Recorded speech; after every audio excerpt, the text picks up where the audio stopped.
Jó, capítulo 7. Nós vamos acompanhar um pouquinho sobre a história desse homem tão conhecido por nós, cada um de nós. Jó, capítulo 7, a partir do versículo 16, quando ele dá a sua resposta ao seu amigo Elifaz. Diz assim, Jó, capítulo 7, versículo 16. Estou farto da minha vida, não quero viver para sempre. Deixa-me em paz, porque os meus dias são um sopro. Que é o homem para que tu lhes deis tanta importância, para que deis a ele atenção, para que a cada manhã o visites e a cada momento o ponhas à prova? Até quando não desviarás de mim o teu olhar? Até quando não me darás tempo de engolir a minha saliva? Se pequei, que mal fiz a ti, ó espreitador da humanidade? Por que fizeste de mim o teu alvo, tornando-me um peso para mim mesmo? Por que não perdoas a minha transgressão e não tiras a minha iniquidade? Pois agora me deitarei no pó, e se me procuras, já terei desaparecido. Feche seus olhos, curva a sua cabeça. Senhor Deus e Pai, nós queremos aprender mais de Ti nesta noite, por isso, ao ler a Tua palavra, sempre te pedimos, Pai, que Tu venha ser o nosso instrutor, o nosso guia, que a Tua revelação seja dada a cada um de nós nesse momento, porque a Tua palavra nos importa muito. Queremos ouvir a Tua voz. Fala conosco, assim oramos, em nome de Jesus, e que todos digam amém. Glória a Deus. Bom, queridos, quando nós lemos qualquer história, qualquer momento do livro de Jó, nós já conhecemos o que seria o resumo desta vida, né? Um homem que, a princípio, dedicado a Deus, temente ao Senhor, e que começa a ser incomodado pelo mal autorizado por Deus. É um discurso lindo, o livro dele é muito rico, nós aprendemos muito lendo as partes e todo o livro no sentido geral, mas e ao final ele recebe ali o que nós chamamos de uma retribuição, ou um retorno de tudo aquilo que ele perdeu, de tudo aquilo que a Bíblia vai dizer que ele abriu mão porque a luta era grande demais. Todas as vezes que nós falamos sobre Jó, nós começamos a fazer os nossos questionamentos, e eu acho importante, entendo que é importante, todas as vezes que lermos a palavra de Deus sobre qualquer personagem da Bíblia, qualquer homem ou mulher citados aqui na Bíblia, nós devemos fazer as nossas indagações e muitas vezes fazemos o nosso juízo de valor. O juízo de valor nada mais é do que o nosso modo de ver as coisas. Como nós entendemos essa luta que esse homem Jó tem? Como reagiríamos? Como nós enxergamos esse momento? Será que Jó tem culpa? Não tem? Será que foi castigado demais? Ou ele merecia muito mais? Cada pessoa tem o seu modo de fazer o seu julgamento. Por isso chamamos de juízo de valor. Bom, eu vou explicar um pouquinho de uma forma mais sistemática. O que é um juízo de valor? É um juízo ou um modo de usar a razão sobre a correção ou incorreção de algo. Ou seja, quando fazemos um juízo de valor, nós podemos atribuir que aquilo está errado, então nós vamos dar opinião corrigindo, ou não, concordamos e achamos que está tudo certo. Então, é o juízo sobre a correção ou incorreção de algo, ou da utilidade de algo, quanto aquilo vale, qual o valor daquilo, baseado num ponto de vista pessoal. Olha que coisa interessante. Como generalização, um juízo de valor pode referir-se a um julgamento baseado num conjunto particular de valores, ou um sistema de valores determinado. Então, a miúde, para resumirmos um pouco mais, é o nosso modo de julgar, independente de critérios de justiça ou de defesa. É o nosso modo de ver as coisas e tecer um comentário. Nós somos juízes de tudo que acontece no mundo, né? Nós somos juízes da guerra, nós somos juízes do futebol, nós somos juízes da saúde, nós somos juízes de todas as coisas, somos juízes da igreja. Quando algo de bom acontece, alguns dizem, ótimo, que bom que algo foi feito. Outros vão dizer, não concordo, eu acho que não devia ser assim. O que é isso? Juízo de valor de cada um. Em algumas ocasiões especiais, nós usamos esse juízo de valor para já dar o que é chamado de veredito. O que é o veredito? O veredito é o que traz o castigo ou não, a absolvição. É o resultado final de um processo. Então, muitas vezes aplicamos o nosso juízo de valor. Tem gente que fala sem ter juízo. Mas, de uma forma em geral, o crítico ele tem um juízo. E esse juízo, para ele, é muito importante. Por isso, ele tece um comentário. Então, esse juízo de valor pode ser levado ao extremo de dar o veredito. Ora, quantas vezes, nesses tempos modernos, nós já ouvimos notícia de pessoas que foram acusadas de fazer tais coisas e a rede social espalhou isso rapidamente e alguém decidiu fazer justiça com as próprias mãos. Foi lá, espancou, bateu, sei lá, alguma coisa nesse sentido. Em algumas ocasiões, a pessoa que está sofrendo, ela tem culpa. Em outras ocasiões, pode ser que seja alguém inocente que foi injustamente acusado. O juízo de valor, quando apela para um veredito, traz um resultado que pode acertar ou errar. Por isso, nós devemos, antes de levar além do juízo de valor e dar o nosso veredito, devemos levar tudo à justiça. Primeiramente, justiça de Deus. Depois, lógico, justiça dos homens. Sabendo que a justiça dos homens é muito falha. A de Deus não falha. Alguns pensam que ela tarda, mas ela não tarda. A questão é que Deus tem o seu tempo para agir. Mas se nós trouxermos essa ideia de juízo de valor referindo-se a pessoas ou situações pessoais, então a melhor frase para definir o que é o juízo de valor seria o que pensamos sobre o outro sem nos colocarmos no lugar desse outro. É quando nós julgamos a atitude de alguém sem que a gente seja esse alguém. Porque uma coisa é nós repararmos estando de fora. Outra coisa é nós sofrermos o que o outro está sofrendo.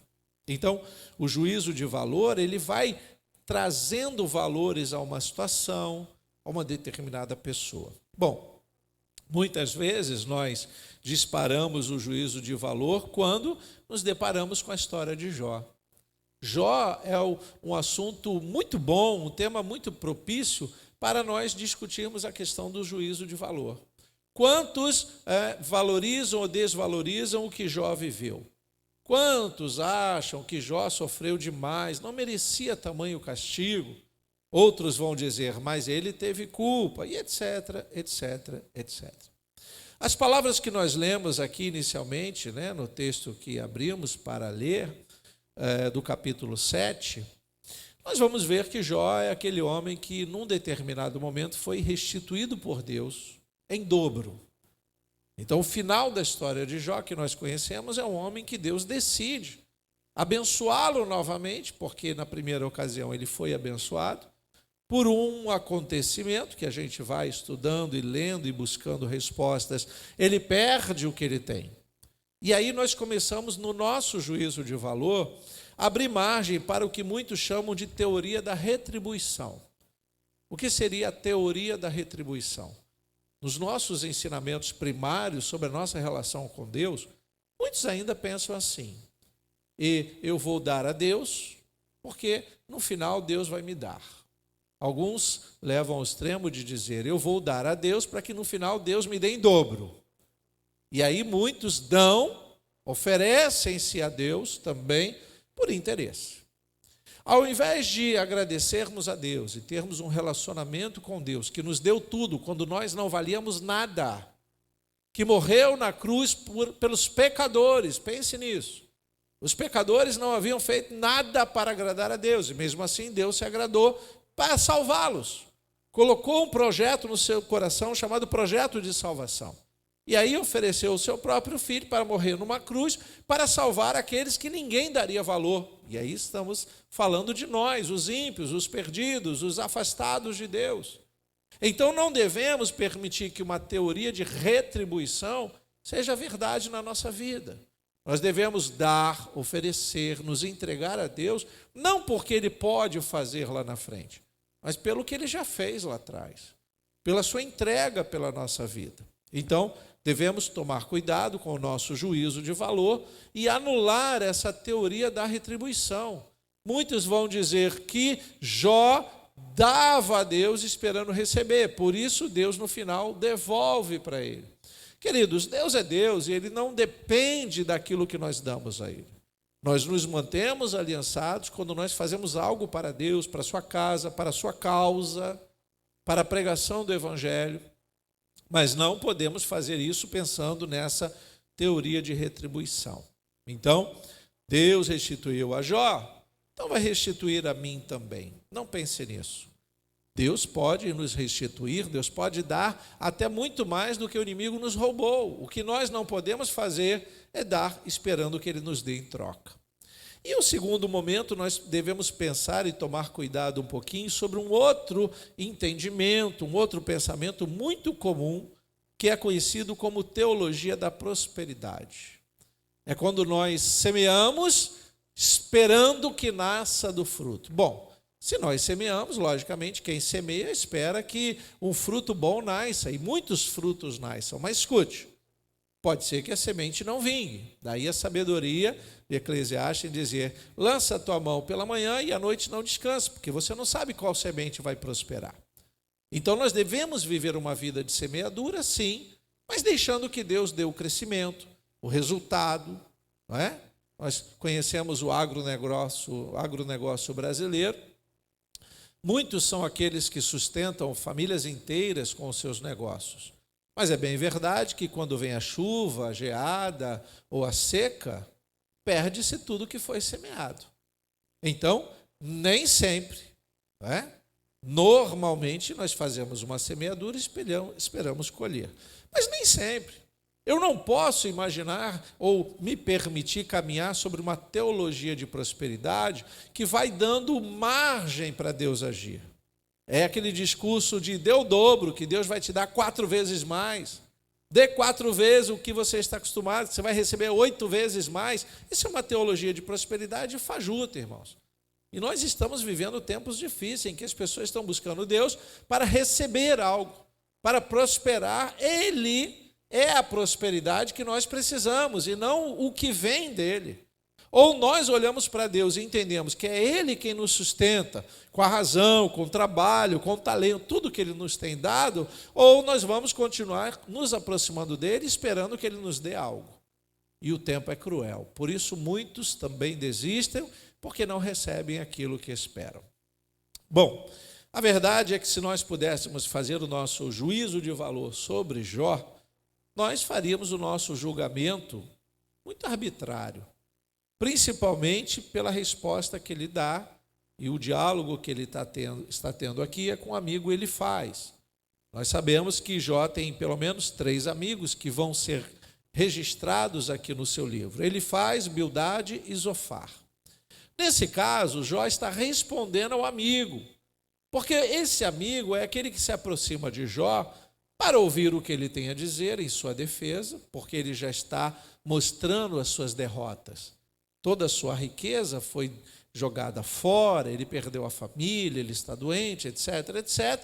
E um desses amigos se aproxima e traz a primeira fala. Então Jó faz a sua defesa e depois, logicamente, vai ouvir o que o seu amigo tem a dizer, ou vice-versa. É um diálogo, não é um monólogo, né? Então Jó está respondendo. A julgar pelo que nós lemos, muitos vão dizer que Jó fez por merecer. Afinal, ele já se revelou quem realmente ele é.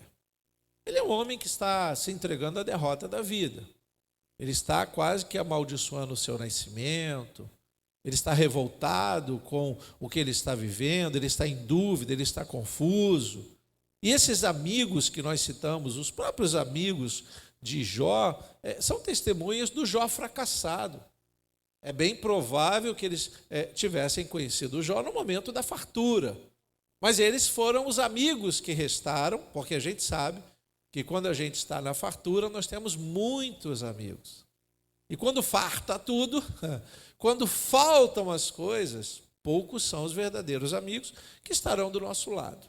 Aqui, pelo menos, 3 são citados, como homens que estão ali ainda ao lado de Jó, tentando entender, talvez tentando levar uma palavra de consolo, vai depender de cada diálogo aqui, mas a gente vê essa aproximação dos amigos. E aí, quando a gente ouve a resposta de Jó, a esse amigo ele faz, que começa a mostrar o quanto ele está revoltado com o agir de Deus, o quanto ele quer ficar sozinho, o quanto ele quer que Deus o mate logo, porque ele não aguenta mais o sofrimento. Muitos vão dizer que Jó está sofrendo porque Deus, que é onisciente, já conhecia previamente, ou seja, antes de tudo acontecer, já conhecia a reação de Jó. Daí, permitir esse castigo por aquilo que ele é ou por aquilo que ele fez. Como um castigo antecipado por uma fé deprimente e mesquinha. Porque o que nós gostaríamos de ouvir no livro de Jó era um Jó dizendo sempre, sempre, porque ele diz isso aleatoriamente, mas talvez nós desejássemos fazer um juízo de valor mais positivo, se Jó sempre dissesse, não importa o que aconteça com você, o seu sofrimento, Deus é bom, Deus não vacila, a culpa é minha, sou eu que fiz coisa errada, Deus não tem nada a ver com isso. A gente ama ouvir esse testemunho. Mas Jó, ele não fala isso constantemente. Pelo contrário, já disse aqui, ele faz uma declaração aleatória. Em alguns momentos ele age assim, mas uma boa parte da história de Jó vai dizer que Jó não aguenta o que ele está passando. E aí, ouvindo nós esse testemunho, esta história, nós faríamos o nosso juízo de valor por um homem que um dia desfrutou de muitos bens. Muitos talvez diriam, ele está sofrendo porque ele fez algo de ruim lá atrás. A gente tem esse modo de julgar as pessoas, né? Quando elas estão bem demais e daqui a pouco não estão tão bem. Quando elas têm muita saúde, daqui a pouco estão doentes. Quando elas têm muito dinheiro e daqui a pouco estão falidas. A gente peca muito pensando, dizendo, alguma coisa ele fez para Deus permitir isso. Será que Jó fez alguma coisa para sofrer todos esses males? Nós podemos nos lembrar, por exemplo, que Jó não perdeu tudo. Ele perdeu quase tudo. 2 coisas Deus deixou para que Jó se lembrasse que ele tinha tudo. E tudo que ele tinha foi Deus quem lhe deu. Mas ele, num determinado momento, espraguejando contra si mesmo e tentando entender o que estava acontecendo, ele se esquece que ele não perdeu a vida, enquanto a vida, a esperança, diz o ditado. E não perdeu a sua esposa. E alguns, tentando fazer chacota com a vida de Jó, vai dizer, foi o castigo que Deus deixou para ele, porque a mulher estava mandando ele amaldiçoar a Deus e morrer. Mas ele tem alguém que viveu ao lado dele, que ainda está ao lado dele, mesmo com uma fé falida, mandando que o marido amaldiçoasse Deus. Mas ele tem esta pessoa que acompanhou a jornada de Jó. Não conhecemos a história antes da riqueza, mas nós sabemos que era um homem próspero. Se ele já tinha uma determinada riqueza, ele manteve ou multiplicou essa riqueza.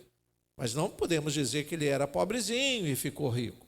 Mas uma coisa sabemos, que a Bíblia diz que ele era um homem muito abençoado por Deus, e lá estava ele, com a esposa e os seus filhos.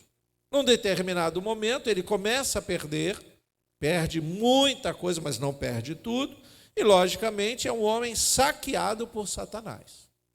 A gente conhece a história que Deus permitiu que Satanás saqueasse Jó. E aí naquela visão de Deus e o diabo equilibrando o bem e o mal, não existe equilíbrio do bem e mal, irmãos. Se tem uma das maiores mentiras que a simbologia dos últimos dias da nova era principalmente prega, é o equilíbrio do bem e do mal. O yin yang. Você já viu aquele símbolo? Pretinho parecendo uma baleia para um lado, branquinho para o outro. E aí, para algumas religiões orientais, vai dizer que é o equilíbrio do bem e do mal. Não existe equilíbrio. O mal nada mais é do que a ausência do bem. O mal nada mais é do que a ausência de Deus. Então não há um equilíbrio, as forças não são igualitárias. O mal é infinitamente menor, porque o mal não criou o bem. O bem, quando se afasta ou quando não está presente na vida do homem, o mal se faz presente.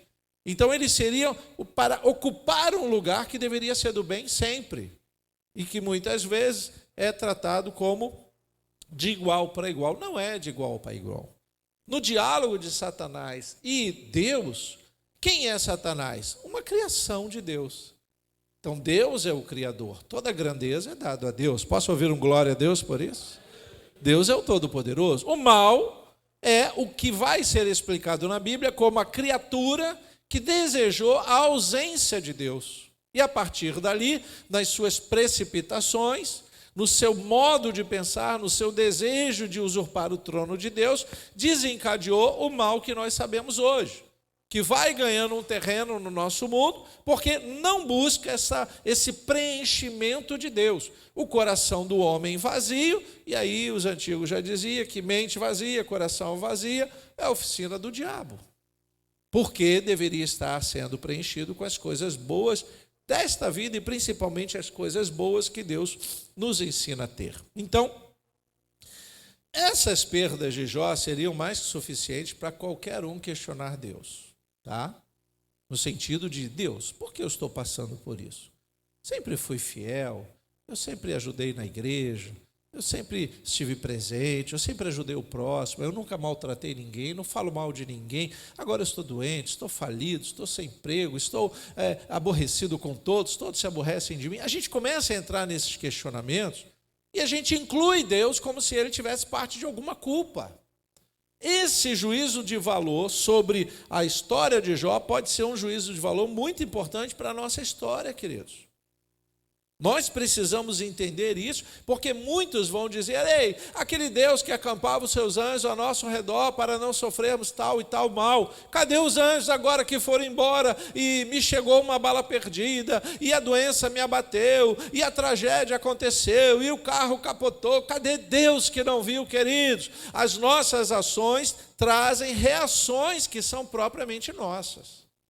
Não podemos trazer essa história de Jó literalmente como se fosse um diálogo do bem e do mal contra nós ou a nosso respeito. Não podemos. O que devemos aprender é que Jó, sim, ele experimentou saques importantíssimos, mais que suficientes para qualquer um de nós desfalecer. Estamos falando de Jó que perde dinheiro, filhos, saúde, esperança, sono, apetite e até amigos. Porque são só 3 amigos que restam na vida de Jó, e esses amigos de vez em quando não são vistos como amigos, dependendo do que eles falam, de como Jó entende. Amigo é aquele que fala a verdade. Mas vamos ver aqui, Jó fica sem dinheiro, irmãos. Nem todo mundo consegue lidar com essa situação. Lá no capítulo 1, versículo 13, você pode acompanhar na TV para ganhar tempo. Jó capítulo 1, versículo 13, diz assim: Um dia, quando os filhos e as filhas de Jó comiam e bebiam vinho na casa do irmão mais velho, veio um mensageiro a Jó e lhe disse: Os bois estavam lavrando as jumentas, e as jumentas estavam pastando junto a eles. De repente, os sabeus atacaram e levaram tudo. Mataram os servos a fio da espada. Só eu consegui escapar para trazer a notícia. Enquanto este ainda falava, veio outro mensageiro e disse: Fogo de Deus caiu do céu e queimou as ovelhas e os servos, destruindo todos eles. Só eu consegui escapar para trazer a notícia. Enquanto este ainda falava, veio outro mensageiro, para dar o golpe final, e disse: Os caldeus se dividiram em 3 bandos, atacaram os camelos e os levaram embora. Mataram os servos a fio de espada. Só eu consegui escapar para trazer a notícia. Você vê que sempre tem alguém para trazer a notícia, né? A desgraça, já dizia aí os antigos, que ela corre rápido demais. A notícia é triste, a tragédia. Isso é uma verdade que a gente experimenta nesses dias atuais. Então, Jó está sem dinheiro. Povos vizinhos e raios acabaram com cerca de 11.500 cabeças de gado. Olha a tragédia, irmãos. A prosperidade de Jó está agora destruída. Não estamos falando de crente quando tem a carteira roubada, quando perde o celular novo e não botou no seguro, quando o carro pega fogo e o seguro não quer cobrir. Tem crente que se desespera por qualquer coisa. Nós estamos falando de um homem que perde toda a sua prosperidade e riqueza. Nós podemos imaginar uma vida, décadas na vida desse homem, de lutas para manter-se em vitória. E aqui já falamos anteriormente que a gente não sabe se ele era pobrezinho e prosperou, ou se ele já tinha recebido uma herança do seu pai, mas ele tinha que lutar para manter aquilo. Então veja que nós estamos falando de alguém que realmente está nesse momento sem dinheiro. Mas eu também disse que ele perde os seus filhos. Vamos ler aí no capítulo 1, versículo 18. Também este ainda falava quando veio outro e disse, um quarto mensageiro. Os seus filhos e suas filhas estavam comendo e bebendo vinho na casa do irmão mais velho. De repente, eis que se levantou um vento muito forte do lado do deserto e bateu contra os 4 cantos da casa. Ela caiu sobre os jovens e eles morreram. Só eu consegui escapar para trazer a notícia. Meu Deus, um tornado, né?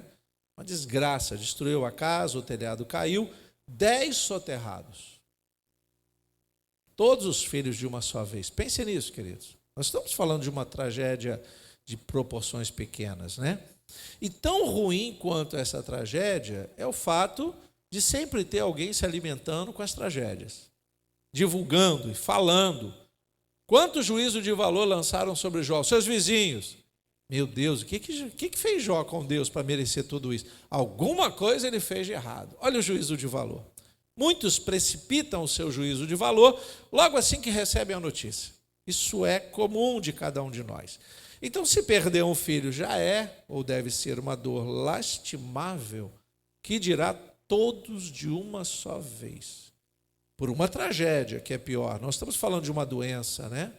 Estamos falando de um acontecimento instantâneo. Jó também perde a saúde. E aí, queridos, nós estamos trazendo apenas as perdas para entendermos que muitos de nós talvez não conseguiríamos resistir a essas perdas. O que eu conheço de gente que sem dinheiro não é ninguém, ou desiste de tudo porque não consegue pagar as contas. Uma vez eu recebi uma pessoa no gabinete falando sobre dívidas. Tem um bom tempo isso. Essa pessoa disse, pastor, eu não sei mais o que fazer. Eu acredito que ela estava desesperada, pensando fazer algo muito errado diante de Deus, tirar a própria vida. Ela disse, olha, eu estou devendo muita gente, eu fiquei desempregado, meus negócios não deram certo, eu estou falido, eu não sei o que me resta, eu não tenho dinheiro sequer para comprar um pão, eu que vivia na abastança. Aí me lembrei dessa situação de Jó. E quando ele começava a falar, eu pensei em quanto Jó perdeu, muito mais. E ele havia perdido apenas o dinheiro. E eu disse para esta pessoa, você só perdeu isso? E ele ficou assustado e disse, mas como assim só? Eu estou falando que eu perdi tudo. Você não perdeu tudo, querido. Você está aqui, você não perdeu a confiança na igreja, você não perdeu a confiança no seu pastor, você não perdeu o temor a Deus, você não perdeu sua família. Você acha que nos dias atuais algum credor vai levar os seus filhos presos? Não funciona assim, não. Você vai ter que pagar o que você fez de errado. Mas isso não é motivo para você se desesperar. Daí nasce a frase que eu gosto demais, né? Nada é tão urgente que não possa esperar mais um pouco. E a gente estava conversando, e os credores ligando, o telefone tocando toda hora. E disse, está vendo, pastor, aqui a gente não consegue nem conversar, é gente cobrando, esse aqui é a loja tal, esse aqui é fulano de tal, esse aqui. Eu falei, irmão, desliga esse celular, irmão. O que você vai dizer para eles? Que não tem dinheiro, para eles falarem besteira no seu ouvido e tirarem a tua paz? Você primeiramente precisa de paz, desliga o celular, joga fora. Joga fora esse número. Pastor, joga fora, rapaz. Se recupera em Deus, busque em Deus, volte, se firme na igreja, mantenha-se aliançado com Deus. Eu não vou nem julgar se você era fiel ou infiel a Deus, mas seja fiel a partir de agora. Mantenha-se em aliança com Deus, peça a Deus estratégia, reconheça os seus erros. E olha que ele só tinha perdido o dinheiro. Graças a Deus, foi um homem que se recuperou, levou um tempo, mas ele estava muito presente na casa de Deus. E a cada vitória que ele tinha, ai pastor, eu negociei com aquele cartão monstruoso, estou pagando um pouquinho de cada vez. Falei, glória a Deus, peça a Deus dinheiro para pagar um pouquinho de cada vez. E os outros? Os outros ainda não. Falei, então espera e vai aprendendo com a situação, hein? Porque daqui a pouco você resolve tudo, limpa o nome e começa tudo de novo. Porque nós estamos vivendo num mundo de laços, irmãos. Então veja que nós estamos falando do dinheiro como algo realmente importante. E os filhos? Misericórdia. Não dá para recuperar como se recupera o dinheiro. Pelo contrário, há lutos que levam a vida inteira. Saúde. Pensa no assunto que mais nos envolveu nos últimos 2 anos. Saúde. Um momento de pesar pessoal. Por isso ele está aqui e nós poderíamos defendê-lo dizendo que ele está defendendo a morte. Por quê? Capítulo 2 de Jó, versículos 7 e 8. Então Satanás saiu da presença do Senhor e feriu Jó com tumores malignos, desde a planta do pé até o alto da cabeça. Jó, sentado em cinza, pegou um caco de barro com ele para raspar as feridas. Misericórdia. O Jó não está doente com aquele plano de saúde que a pessoa se interna e o hospital parece hotel 5 estrelas, não, gente. Jó não tem nem... Você já reclamou da fila da saúde pública? Jó não tem saúde pública. O que Jó está fazendo? Paliativos para cessar a dor. Alguns vão dizer que não era para ele curar as feridas. É para que a dor do corpo fosse maior do que a dor da alma. E aí nós entendemos como muitos estão se automutilando, porque há uma dor na alma tão grande que ele prefere a dor do corpo do que a dor da alma.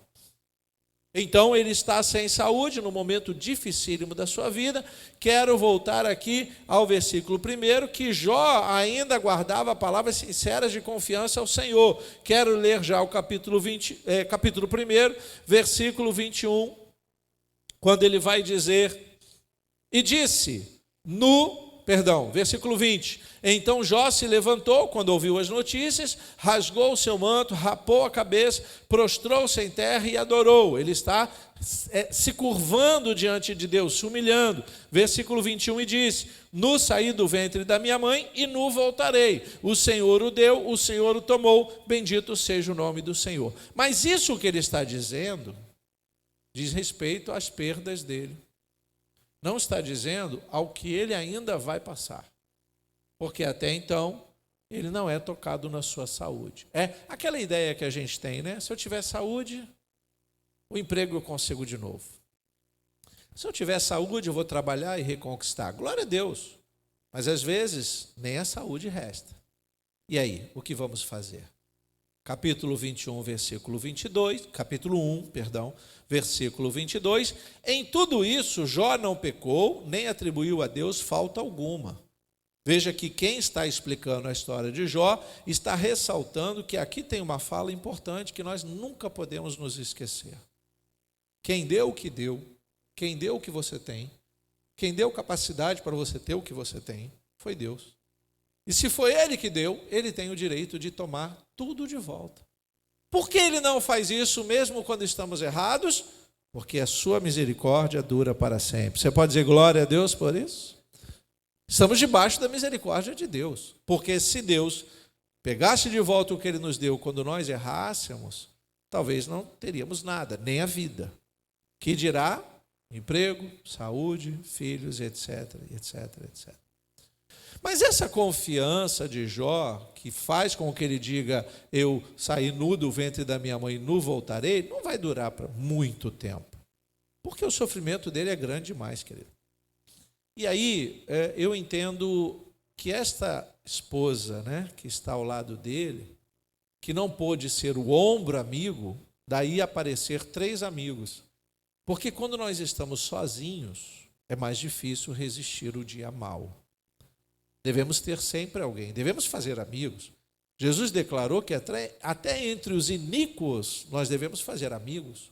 Até entre aqueles que não têm a mesma estirpe que a nossa, o mesmo nível que você, que não pensa como você, até eles nós devemos manter um grau de amizade, no respeito. Sabe quando o crente diz assim, não falo com fulano porque ele é idólatra.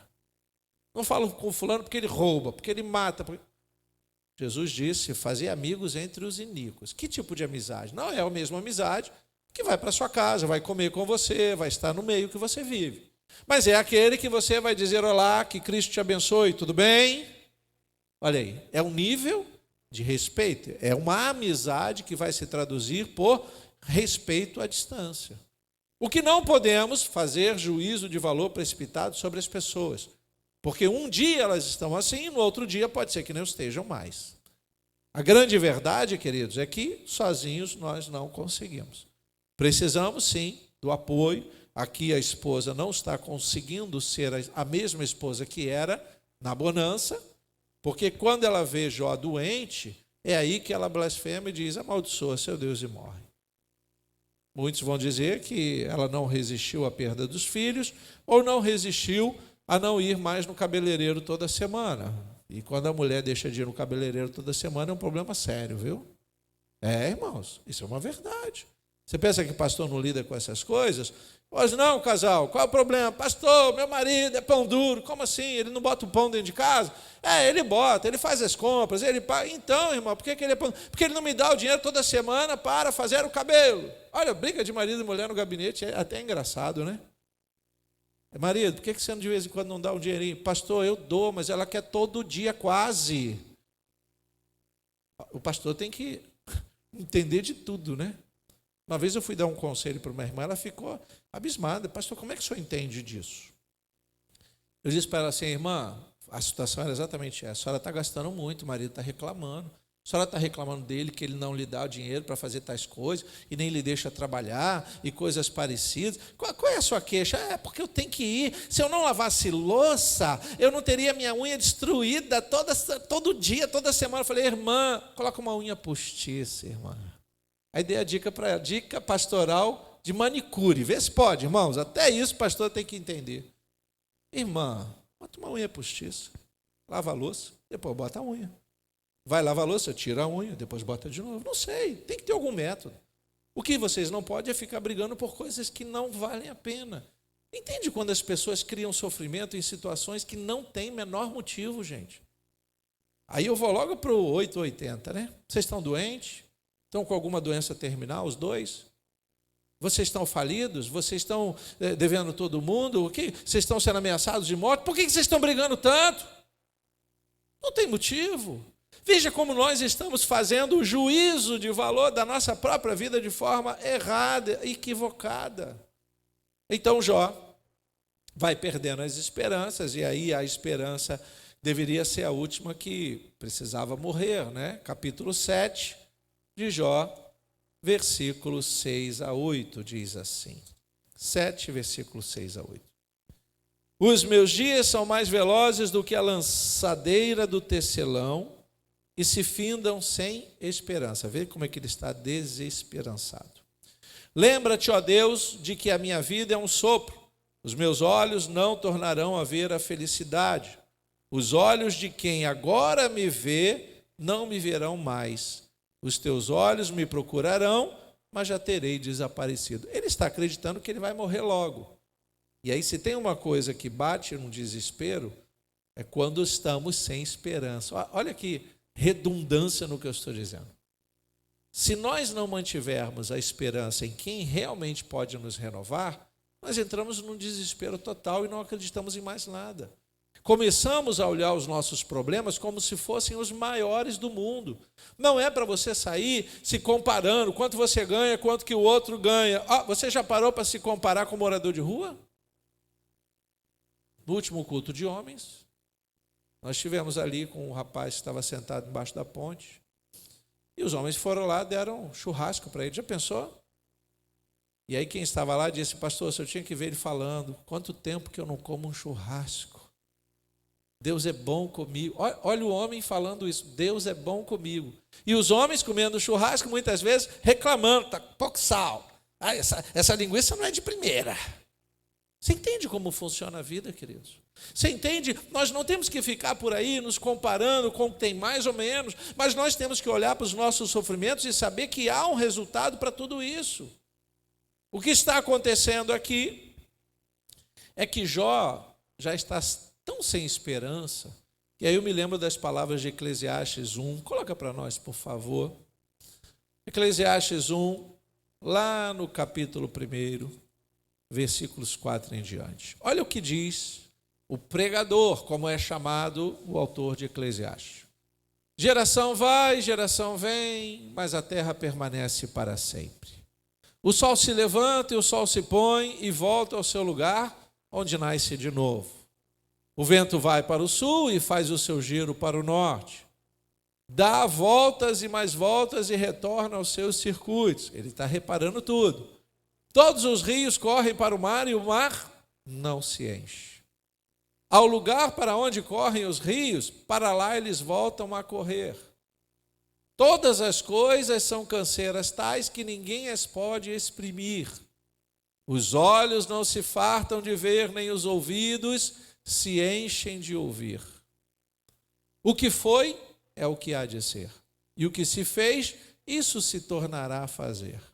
Não há nada de novo debaixo do sol. Será que existe alguma coisa que se possa dizer, veja, isto é novo? Não. Já existiu em tempos passados, muito antes de nós. Já não há lembrança das coisas que se foram, e das coisas que ainda virão, também não haverá memória entre os que hão de vir depois delas. Queridos, palavras de um deprimido. Quem escreve isso está olhando a vida e dizendo, não me interessa por mais nada. Vamos imaginar Salomão vivendo os seus dias finais. Atribui-se a ele a autoria do livro de Eclesiastes. Então vamos imaginar Salomão, depois de ter sido um homem bem rico, ter experimentado das riquezas da vida, dos prazeres da vida, agora ele acha que já experimentou de tudo. Imagina se alguém chegasse perto de Salomão naquela época e mostrasse para ele um iPhone de última geração, com 5G, para ele falar com as esposas que ele deixou espalhado pelo mundo todo. Ele diria, isso é novo. Como ele pode dizer que não existe nada novo nessa terra? Nós temos uma visão, sim, que há um ciclo vicioso em muitas coisas, mas, queridos, há muita coisa nova, boa e má, para que a gente observe lá na frente. Se há uma desistência, se nós vamos vivendo essa depressão, que está vivendo Jó pelo seu sofrimento, e está vivendo aqui Salomão, porque ele acha que já viu de tudo, irmão, você não viu de tudo. Há muita coisa boa para se ver. Eu sei que é verdade, que tem muitas coisas ruins que a gente não precisava ver. Mas vamos ter que ver, porque o mundo se renova. O mundo se renova e se permite uma renovação que às vezes é positiva e às vezes não.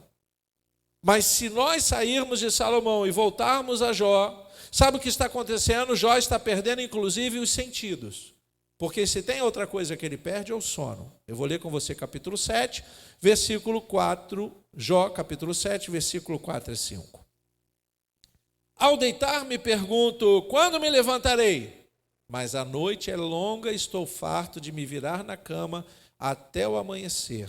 O meu corpo está vestido de vermes e de crostas terrosas. A minha pele racha e de novo forma pus. Nossa, misericórdia, né? Ele não dorme por um sono que ele perde, e esse sono talvez seja a razão da dor que ele sinta. Agora, você imagina quando nós não conseguimos dormir. Você já passou uma noite em claro, mas uma noite de verdade em claro? Você já passou um momento em que você não consegue piscar os olhos? Você já passou o outro dia? Como você ficou no outro dia? Você ficou esperto? Você tomou um banho e resolveu tudo? Não, queridos. E se você fica 2, 3 dias, 4 dias sem dormir, você começa a perder a razão. O que está acontecendo com Jó é que ele está perdendo a razão. O sono lhe foi roubado, e lógico que foi roubado. Ele está vivendo um atormento na sua vida. Capítulo 7, versículo 13 diz assim, quando digo, meu leito me consolará, quando ele espera deitar e dormir, não é? O meu leito me consolará, a minha cama aliviará a minha queixa, então me assustas com sonhos e me aterrorizas com visões. quando ele pensa que vai pegar no sono, o sono é para ter pesadelo. Misericórdia, irmãos. Qualquer um de nós diria, esse homem, coitado, ele está sendo muito injustiçado. O que ele fez para merecer tudo isso? Mas o nosso tema é, não precipite seu juízo de valor. Há questões que nós vamos atribuir a um resultado de uma semeadura mal feita. Mas outros, adversidades, situações que não temos como evitar. Jó perde também o seu apetite. Eu gosto desse versículo, capítulo 6, versículos 5 a 7, que diz assim: será que o jumento selvagem zurra quando está junto à relva, ou seja, reclama? Ou será que o boi berra junto ao seu pasto? Pode-se comer comer sem sal o que é insípido? Não, tem que ter sal. Ou haverá sabor na clara do ovo? Oh, meu Deus, você já comeu clara de ovo? Depois que você bota açúcar, sal, tempero, aí fica uma festa. Mas até lá, irmãos, até a gema, para quem está acostumado a comer coisa crua, diz que a gema tem sabor, mas a clara não. Versículo 7. Aquilo que a minha alma recusava tocar, isso é agora a minha comida repugnante.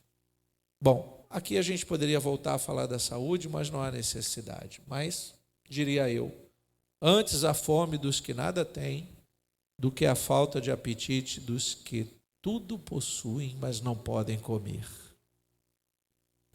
Não tem coisa pior, queridos. Já visitei muitas pessoas, tanto moradores de rua, como pessoas num leito de dor ou mesmo num leito de morte.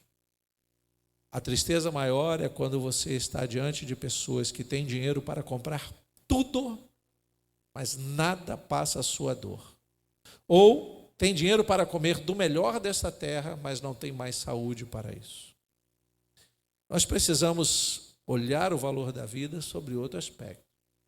De verdade, nós entendemos que o sofrimento de Jó é um sofrimento demasiado.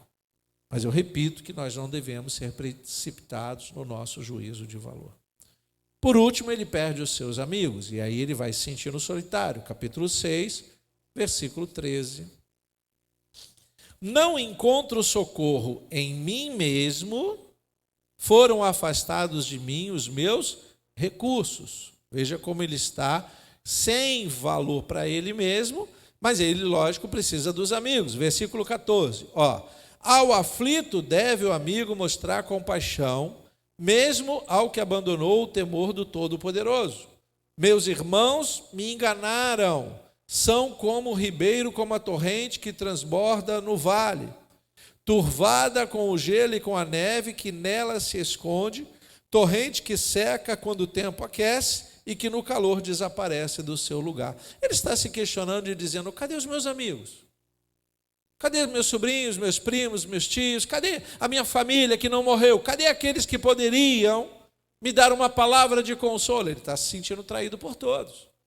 E aí você começa a entender alguém que perde dinheiro, família, saúde, amigos, não tem esperança, não tem sono, não tem apetite, não tem mais nada.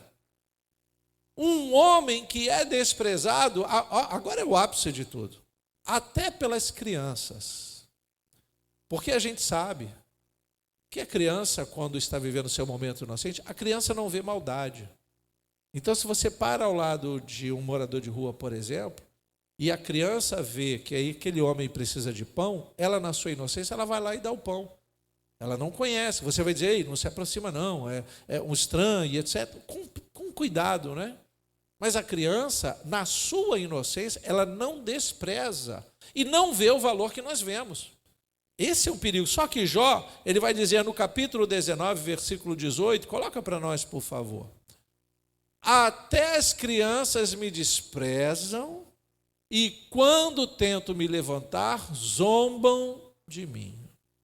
Bom, então isso é para mostrar ao escritor que Jó chegou a um momento muito final na sua história.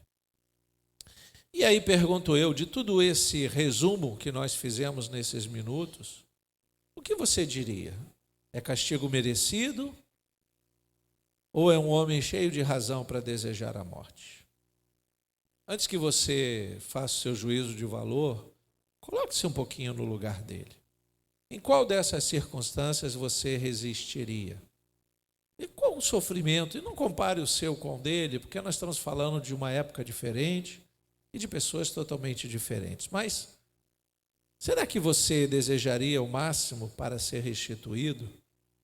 Será que você consegue se colocar no lugar dele até aqui? Ou você já avançaria a sua história para o momento da restituição? Porque muitos querem a restituição que Jó teve, mas ninguém quer passar as lutas que Jó passou.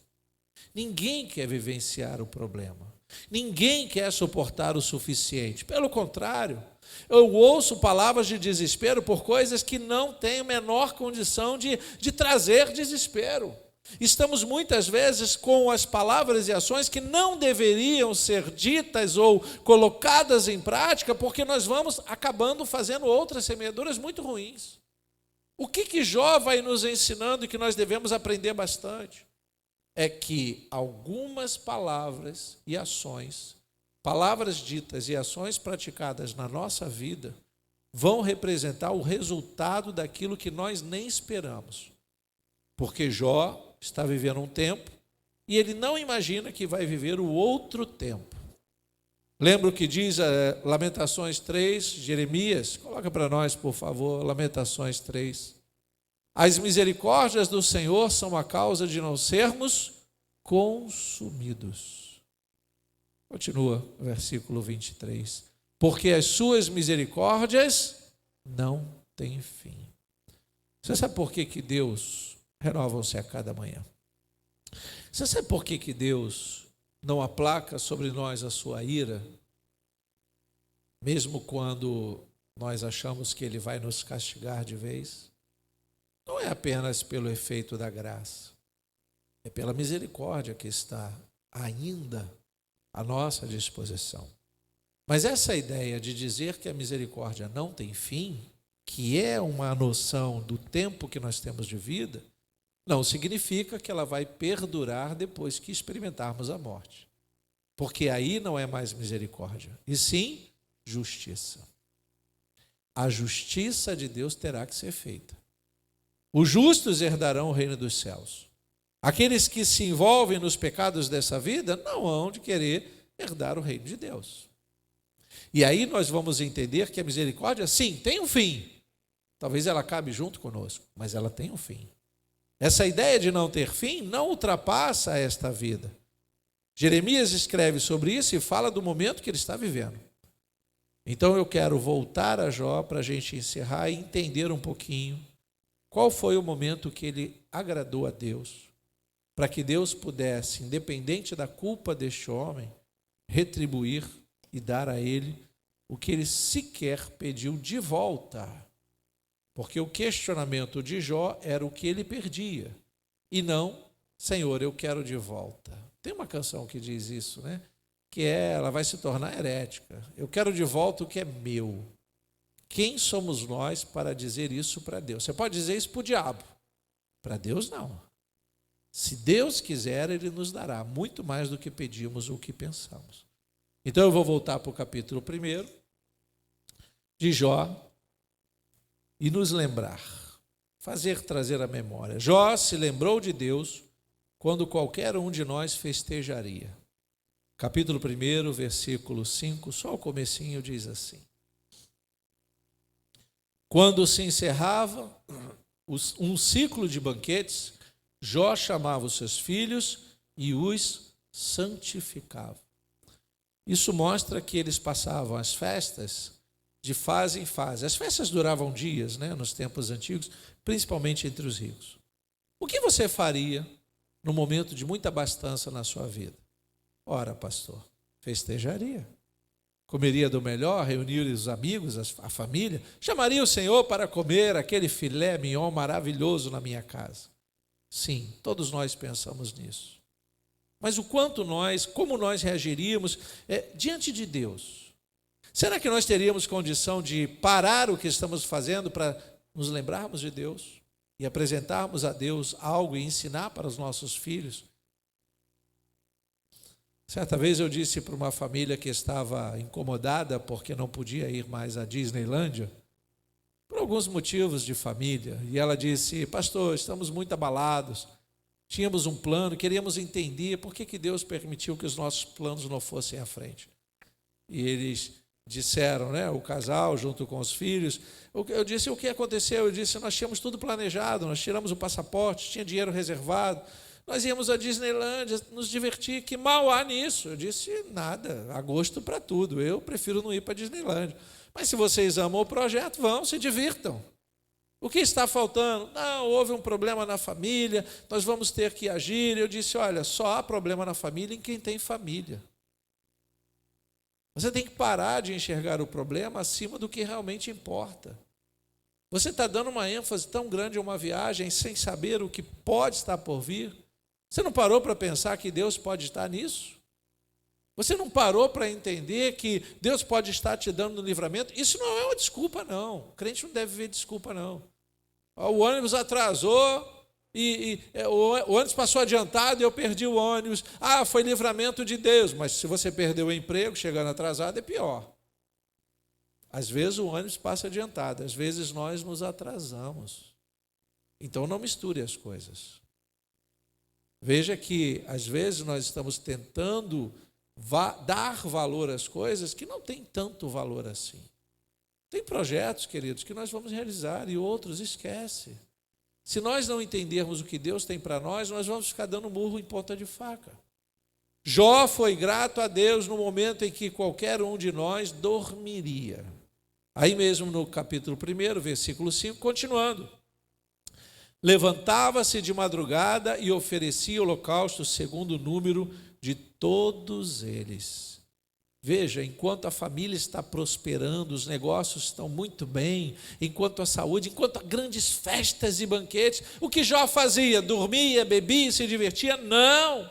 Ele acordava pela madrugada para orar, para conversar com Deus, para agradecer tudo o que ele estava recebendo de Deus. Quem realmente tem condição de fazer isso, irmãos? Temos esta condição? Você já fez um voto com Deus e quebrou? Bem-vindo ao clube. Por que não fomos destruídos, pastor? Porque as misericórdias do Senhor estão sobre nós.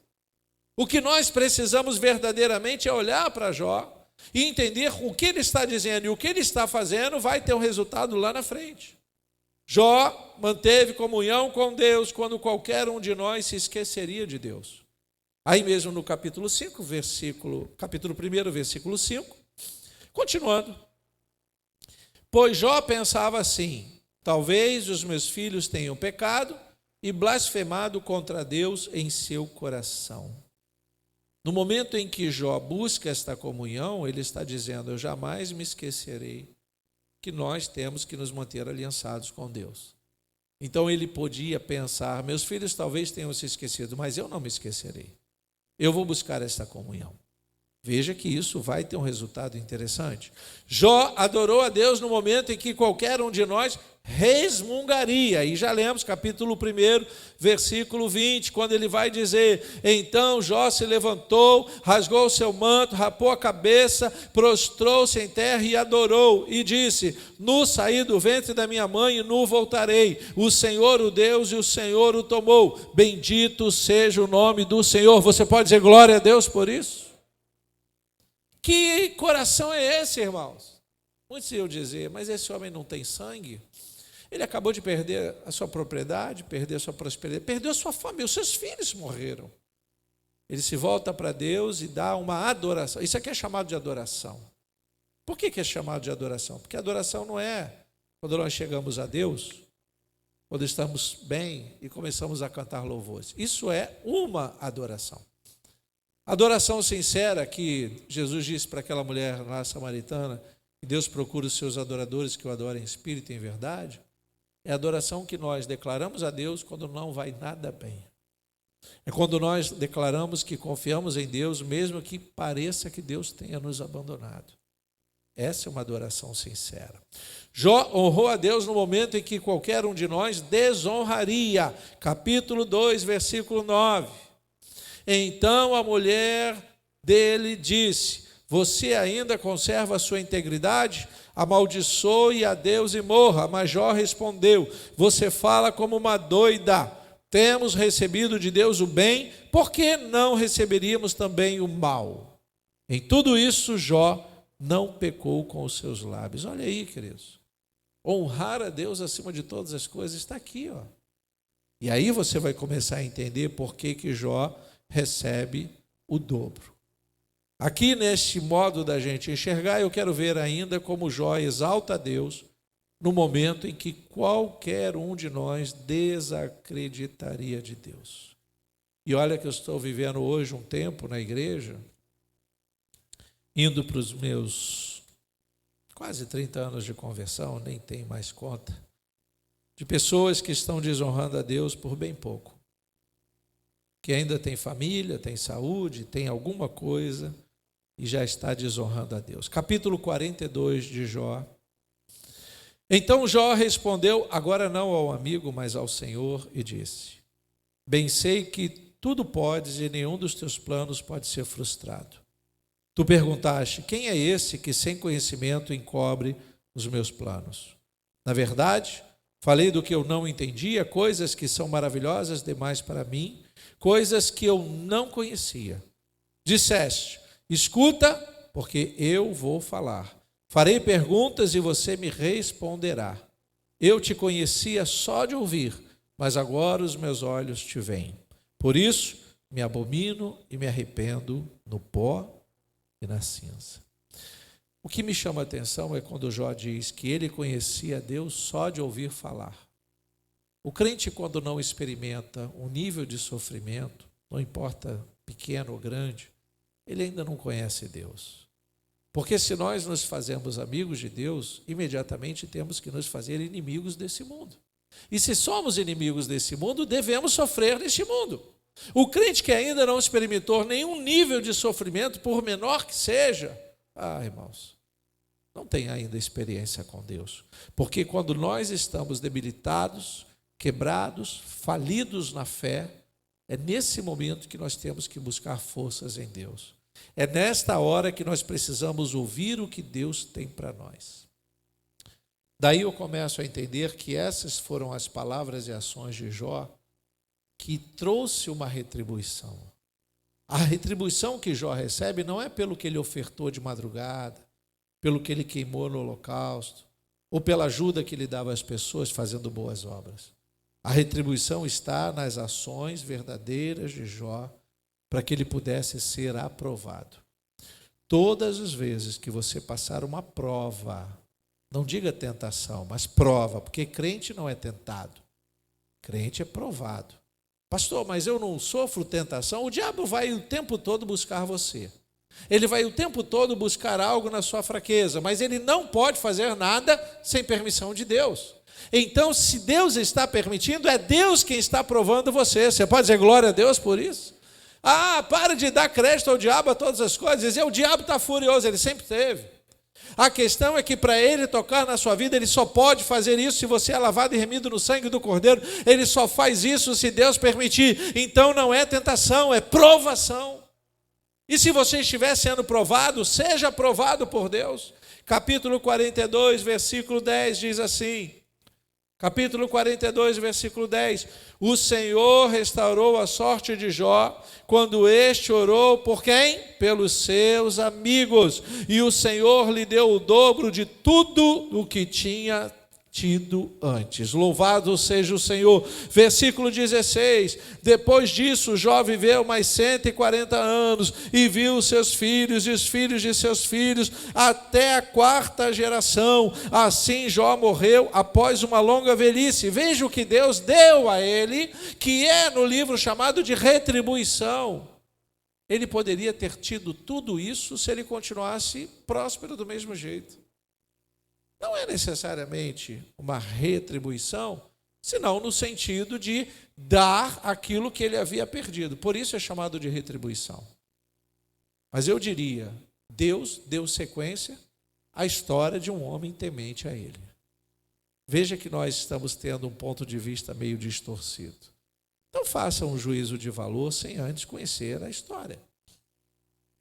E a história só pode apresentar o seu juízo de valor se você conhecer a verdade. Então nós devemos viver a nossa vida num senso de verdade, para que quando você estiver passando alguma provação, descobrir qual é o juízo de valor da sua vida. Só assim você vai passar pela prova dando glória a Deus e o Senhor dará toda a sequência que Ele tinha programado para você. Você crê nisso? Você pode dizer glória a Deus por isso? Fique de pé, por favor. Eu vou ler apenas para encerrar. Feche seus olhos. Não precisamos nem executar uma canção, porque a hora já está avançada, mas eu quero orar com você, mas não sem antes ler lá em 1 Coríntios, capítulo 10. 1 Coríntios, capítulo 10. Nós podíamos fazer só um fundo musical, né? Cadê o nosso tecladista? Vamos fazer um fundo musical aqui para encerrar, porque eu vou encerrar orando e quero que você vá para casa em paz. A chuva ameaçou e não veio. 1 Coríntios 10, versículos 12 e 13 diz assim, escute. Por isso, aquele que pensa estar em pé, veja que não caia. Não sobreveio a vocês nenhuma tentação que não fosse humana, mas Deus é fiel e não permitirá que vocês sejam tentados além do que podem suportar. Pelo contrário, juntamente com a tentação, proverá livramento. Veja o que eu chamo de prova, para que vocês a possam suportar. Feche seus olhos, curva a sua cabeça. Querido Deus e eterno Pai, nós te louvamos e te agradecemos em primeiro lugar por esse tempo que o Senhor nos concede para ouvir a Tua voz, para aprendermos mais sobre Ti, que através da vida de Jó nós podemos entender que não há provação, ou mesmo como é dito, tentação, acima das nossas posses e condições de resistir, se estivermos em Ti, Senhor. Assim cremos que aquilo que o inimigo pensava ser tentação, o Senhor transforma em provação. Quando o Senhor autoriza com que o inimigo se aproxime de nós, mas nos envia a sua graça para que possamos resistir e prevalecer sobre o mal. Que o Senhor nos aprove, que o Senhor nos dê um juízo de valor em condições para que possamos usar a razão de tal maneira que possamos, ao ler a Tua palavra, ouvir a Tua voz.